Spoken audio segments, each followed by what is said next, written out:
Good afternoon, children. Good afternoon. Good afternoon. We learned about many organelles which are found in prokaryotic cells. We learned about their structure and the functions performed by various organelles. So today we are going to learn about a new organelle, a few more new organelles. The first one we are going to start with is mitochondria. What do you know about mitochondria? In class 8 and 9, ninth, I think in detail. In 8th standard, just the name you had learned. But in 9th, you learned about its function, structure, etc. Anybody is remembering the points which you have learned about mitochondria? Anybody? Powerhouse of the cell. The powerhouses of the cell. Why do you call them as the powerhouses of the cell? What is happening in a powerhouse? Release of ATP. release of ATP or energy. About the structure, are you remembering so many unique points about mitochondria you had learned? Any other feature? They are some special organelles. Mitochondria and plastids are some unique organelles we learned because they have some special structures. Anybody is remembering? No. Okay, anyway, we'll see the points one by one. So children, whatever you learn in a particular class is not meant for that year alone. You are going to learn, or more and more details will be added to your basic knowledge. But by the time you learn details, if you don't remember the main points, then it will be difficult. So every year, all the points learned from the lower class cannot be taught. So mitochondria, these are sausage-shaped organelles. So cylindrical or sausage, we all are familiar with sausage. Even though it is not good to have sausage frequently, but the shape looks like sausage. Sausage is a food item prepared using processed meat or cylindrical cell organelles. And you can see these organelles under the microscope only with proper staining. So only when you add the stain, these different organelles like mitochondria can be clearly seen. And these are double layered. They have two membranes, double membrane bound structures. They have an inner membrane and an outer membrane. And the membrane divide the lumen of mitochondria into two compartments. So as you can see in the picture, it is double layered, and these two membranes, one inner membrane and the other one is outer membrane, divides the lumen or the inner space of the mitochondria into two compartments, outer compartment and the inner compartment or matrix. Outer compartment and the inner compartment or matrix. Then, so hope you understood the points which I already mentioned. And mitochondria divide by fission. Mitochondria, already I asked you whether you know why you call them as unique organelles. Mitochondria and plastids, both of them have their own ribosomes and DNA. So ribosomes help in the synthesis of proteins, you know. But they need to receive the command from the genetic material. So DNA is also present to give the orders. So they are capable of carrying out DNA synthesis. And mitochondria is another organelle which can, chloroplast also can carry out. They divide by fission. Not all organelles can perform, but mitochondria is capable of dividing by means of fission. So I'll repeat the points discussed about its shape. These are sausage shaped or cylindrical structures and can be seen only after a specific staining under the microscope. They are covered by two membranes, outer membrane and inner membrane. These membranes will divide mitochondria, the lumen, the inner space, the space inside mitochondria, into two compartments, the outer compartment and the inner compartment. Inner compartment is known as matrix. Mitochondria divides by means of fission. Now, outer membrane, they form the boundary. The outer membrane will form the boundary of the organelle, whereas, as you can see in the figure, the inner membrane is thrown into numerous foldings. You can see the inner membrane is forming foldings. And why these foldings are present? These structures you call it as cristae. These infoldings you call it as cristae. Why do you call it as cristae? Or what is the advantage of cristae? Or why there should be some cristae? Anybody? What is the necessity of having cristae? Increase area. Ah, yes. It's there on the board. No.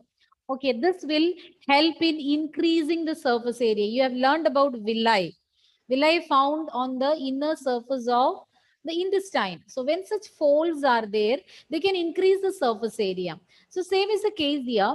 When the inner membrane is thrown into numerous folds, they will help in increasing surface area. What for the surface area should be increased? To carry out the different activities for releasing energy. It will help in increasing the surface area for releasing energy.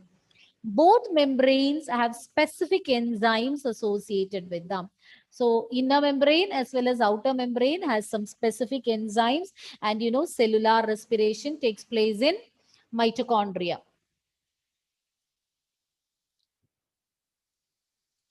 Mitochondria are known as the powerhouses of the cell as they produce cellular energy in the form of ATPs. We already said mitochondria, you call them as a powerhouses. Normally in powerhouses, electricity or power is getting generated. Similarly, it is in the mitochondria that the energy required for carrying out different activities in the cell is being generated. And it will be generated in the form of ATP molecules. You call it as the energy currency of the cell. And these are the sites of aerobic respiration. Both anaerobic and aerobic respiration, the first step, converting glucose molecule into pyruvate, it will take place in the cytoplasm. But further steps of aerobic respiration takes place in the mitochondria. And its matrix is provided with different components like DNA, RNA, ribosomes, and all these will help in protein synthesis, because the ribosomes are the site of protein synthesis and the command they can get from the genetic material. So they are capable of synthesizing their own proteins. So let us repeat the points what we saw already. Mitochondria has got two membranes, and they have an outer membrane and an inner membrane. These are sausage-shaped or cylindrical structures, and the membranes will divide the lumen of mitochondria into two compartments, the outer compartment and the inner compartment. And mitochondria is capable of dividing by means of fission. Then we learned the functions of these two membranes. Outer membrane forms a boundary of mitochondria, whereas the inner membrane, you can see them forming so many infoldings. These infoldings will provide greater surface area for ATP releasing reactions. That is the advantage of having these infoldings known as cristae. And both these enzymes, inner as well as outer membrane, they are associated with some enzymes. And these enzymes will help in the different activities taking place in mitochondria.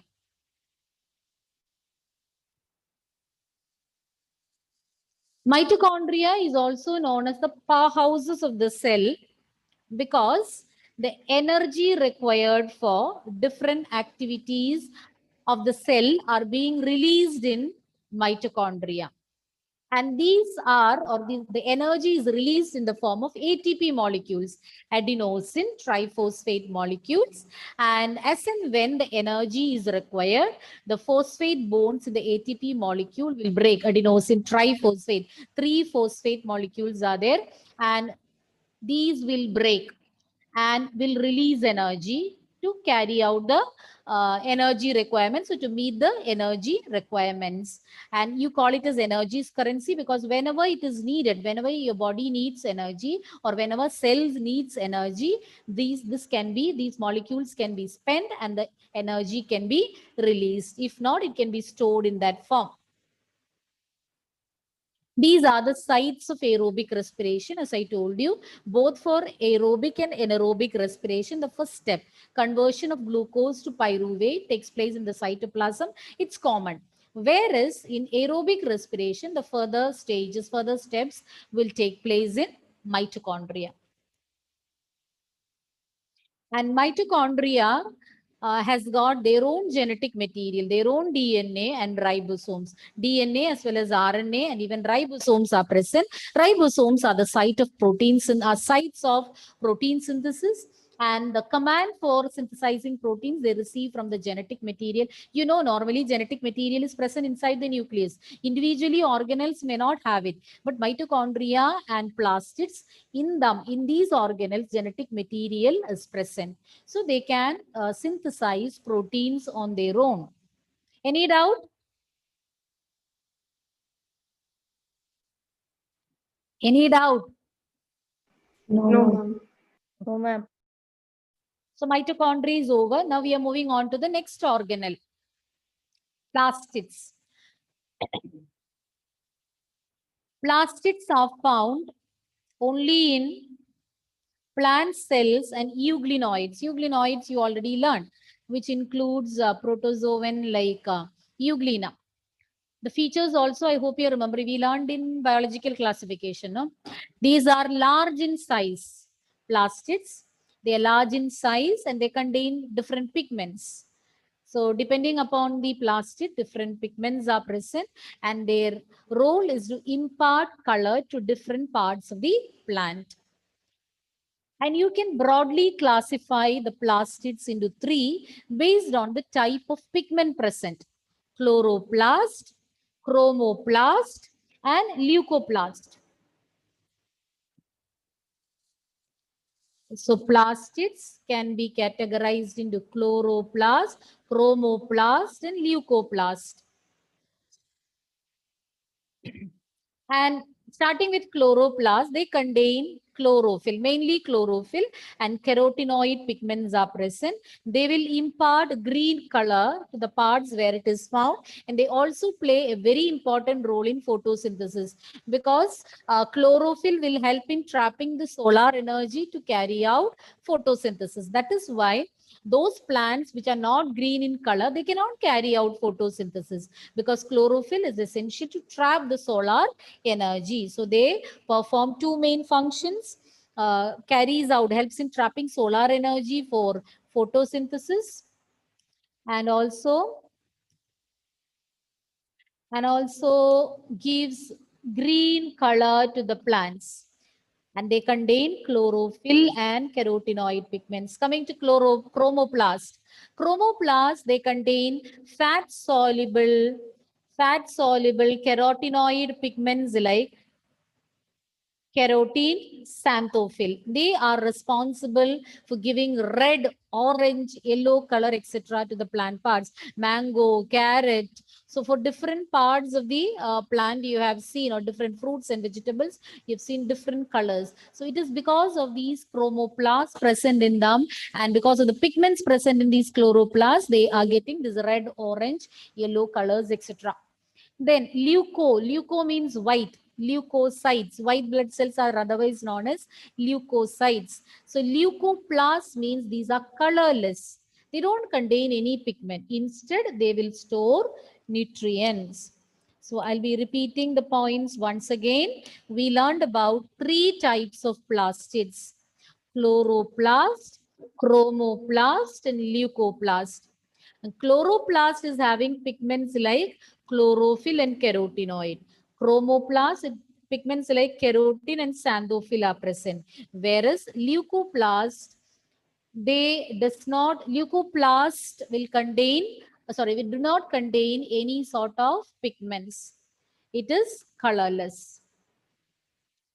Chloroplast gives green color, whereas chromoplast gives red, orange, and yellow color. Since leucoplast is not having any pigment, they remain colorless and they don't impart color to any plant parts.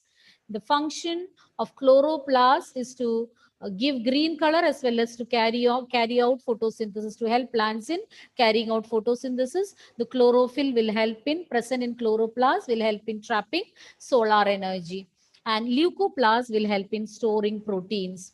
And there are 3 types of leucoplast: amyloplast, eleoplast, and aleuroplast. Amyloplast, eleoplast, and it is written proteinoplast, same as eleuroplast. So learn as eleuroplast because that is given in your textbook. Both are correct. Amyloplast. Now let's see what are the different nutrients stored in these plastids. Amylase. It's starch digesting enzyme. You call it as amylase. So amyloplast will store carbohydrates. Eleoplast, fats. Proteinoplast or eleuroplast stores proteins.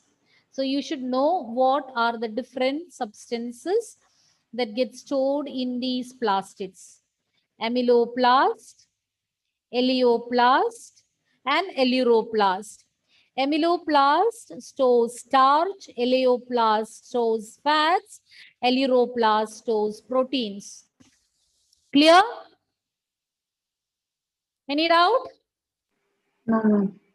Okay. You want to see the slide or can I change? Ma'am, just a minute. Okay.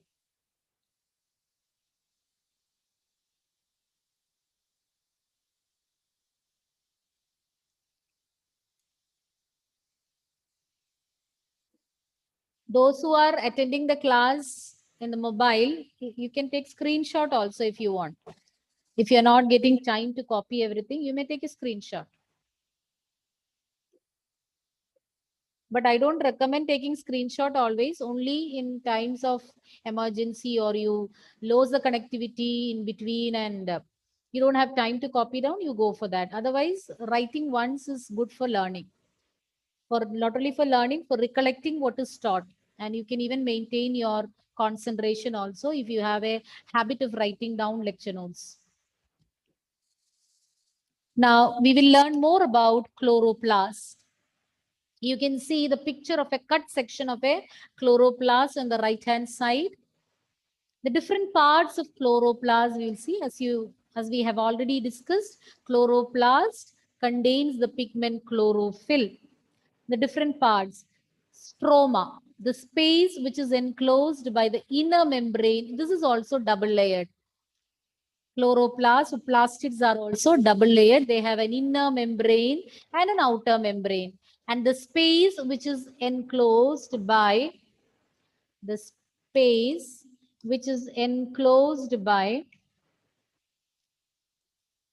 inner membrane is known as stroma. The space inside, the space enclosed by the inner membrane is known as stroma. And in the stroma, you can find DNA molecules, small double-stranded circular DNA molecules, ribosomes, enzymes which are essential for the synthesis of carbohydrates and proteins. So what is stroma? Stroma is the space enclosed by the inner membrane of the plastid or chloroplast. Scattered in the stroma, you can find different enzymes which are essential for the synthesis of carbohydrates and proteins. And we can even find double-stranded circular DNA molecules, ribosomes, etc. So the first part is clear. Now, next you can see thylakoids. So thylakoids are flattened membranous or membrane-bound sac-like structures present in the stroma where the chlorophyll is stored. Okay, so thylakoid, these are those disc-shaped structures what you find, flattened membrane-bound structures which are present in the stroma which contain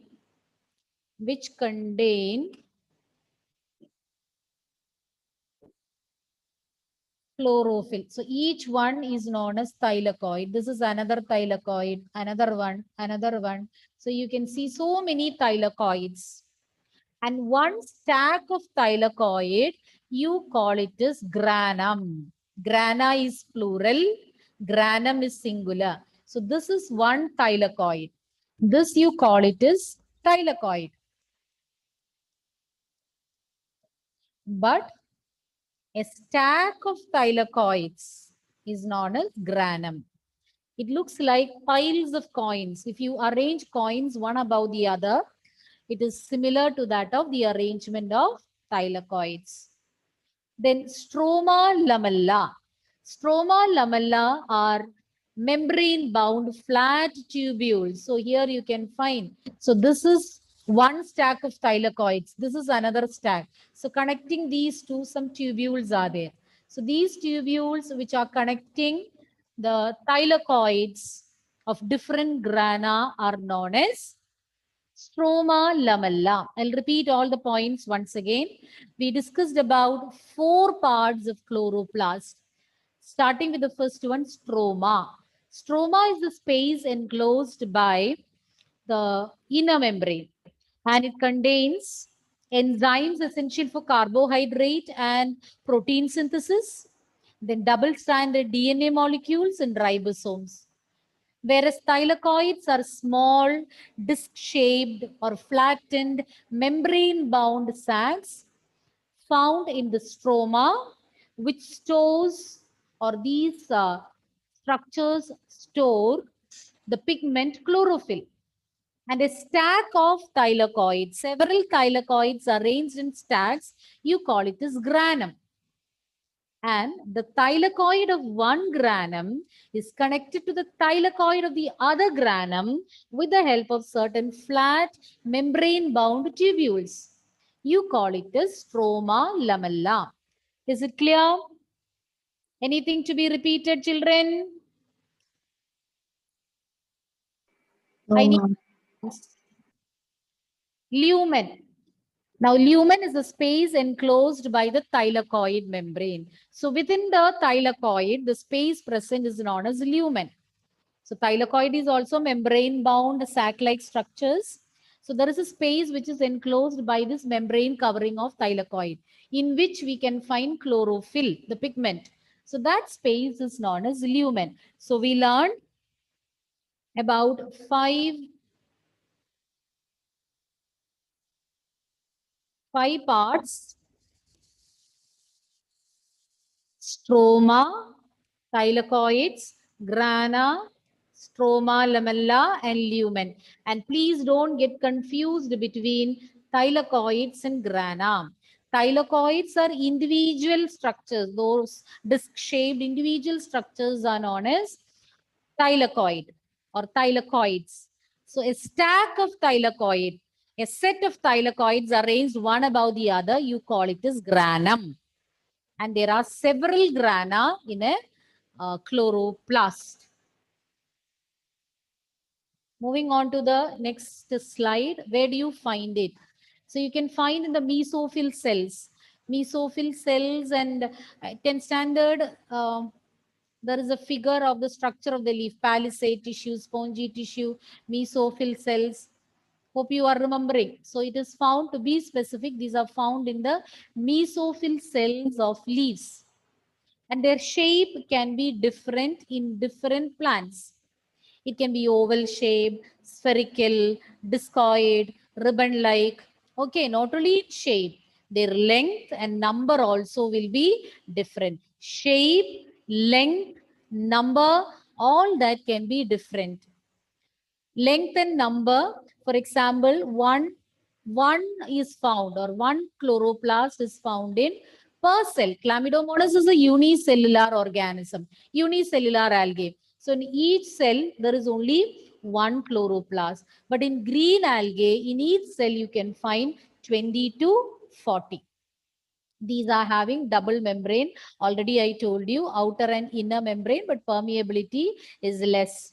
Then ribosomes of chloroplast are 70S. Even in mitochondria, we mentioned about the ribosomes, that they have 70S ribosomes in mitochondria as well as in chloroplast.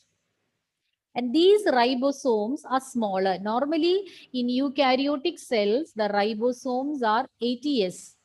But here, the ribosomes are smaller than that of that found in cytoplasm.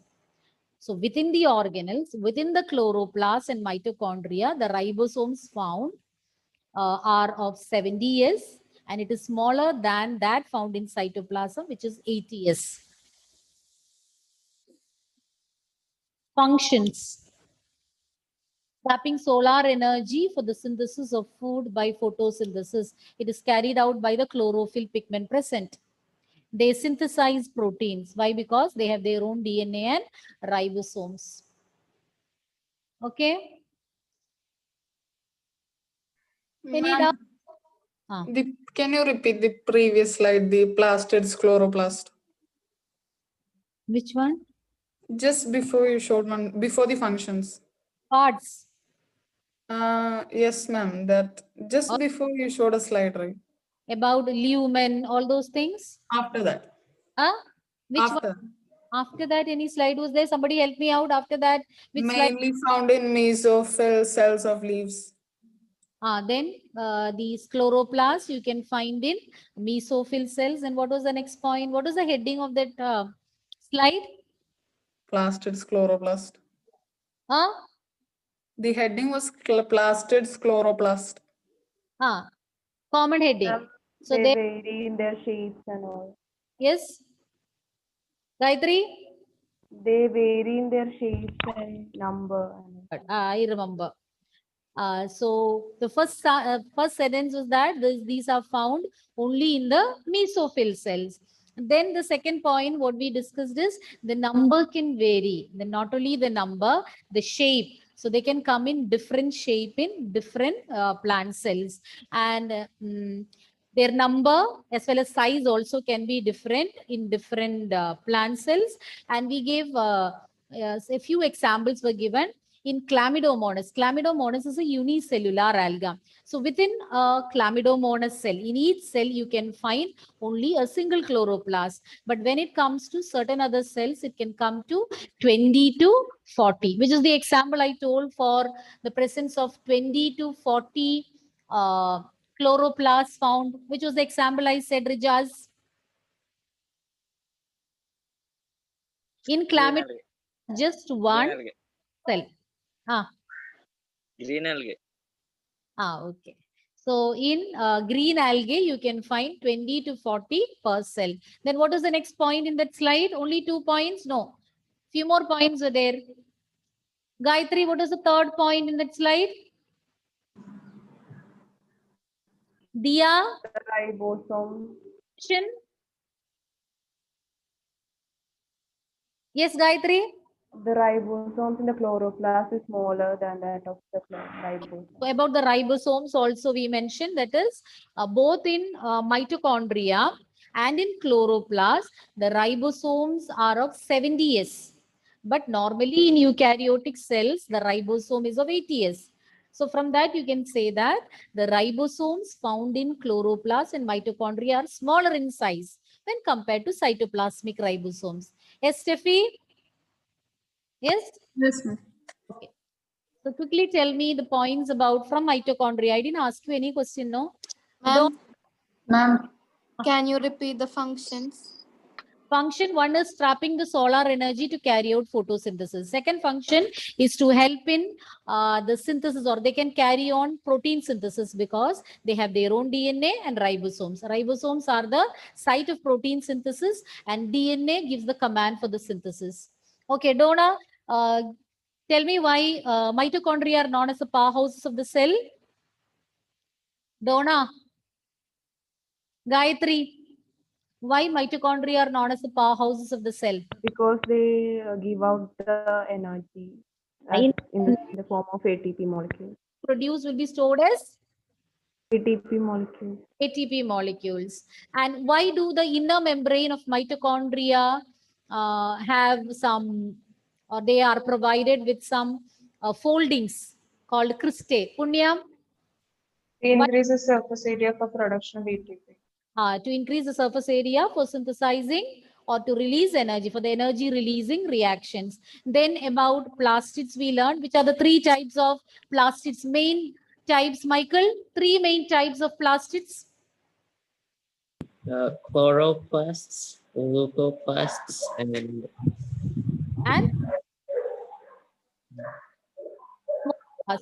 and chromoplast. Okay, so The next point is which are the three types of leucoplast? We learned about 3 types of leucoplast. 3 types. Which are those 3? Nandana, the 3 types of leucoplast with their function. Quickly say and we'll stop. Amyloplasts, they store starch. Eleoplasts, they store fats. And alluroplasts, they store proteins. So we'll wind up. See you next class, children.